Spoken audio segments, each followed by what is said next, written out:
Viral ngayon ang larawan ng isang professional boxer na hinuhuli ng pulis. Nagwawala itong mga boss habang nakaposas. Dito sa bidyong ito meron pa siyang suot na pantalon. Pinapalibutan siya ngayon ng mga pulis kasi boxer itong mga boss. Nakaposas na siya kaya hindi siya makadamage ng mga pulis. Pero may isang video siya mga boss na ito, nakabrief na lang siya. Pinaguhuli siya ngayon ng mga pulis. Pinadapa siya mga boss habang nakabrief. Ito pala mga boss ay isang professional boxer na lumalaban na rin sa iba't ibang lugar, sa iba't ibang bansa.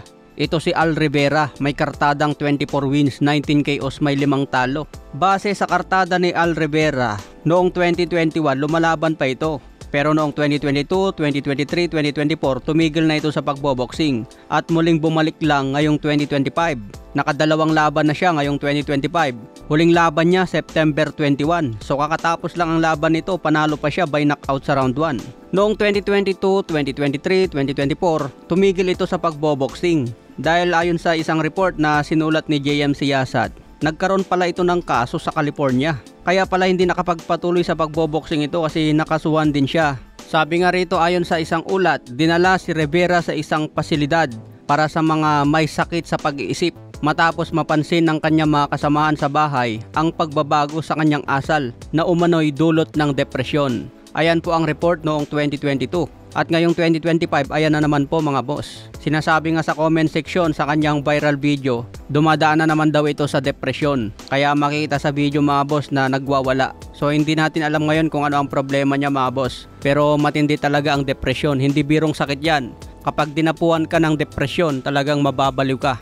Sa iba pang balita mga boss, kakapos lang ng Viva Promotion, binigyan tayo ng idea, Manny Pacquiao versus Rolly Romero. Excited na ba daw tayo na makita ang bakbakan na ito? Kakatapos lang yung vlog ko kanina na nagsalita si Rolly Romero na pinagpipilian niya si Manny Pacquiao at Ryan Garcia. Pero ngayon mga boss, malinaw na ang lahat na si Manny Pacquiao pala ang makakalaban ni Rolando Romero. Wala pang in-announce kung kailan ang laban at kung saan ito gaganapin. Mag-edad 47 na po si pambansang kamao Manny Pacquiao. Dedepensahan ngayon ni Rolando Romero ang kanyang WBA welterweight belt. Kaya kung manalo dito si pambansang kamao, maging world champion pa rin siya sa welterweight, pinakamatandang champion.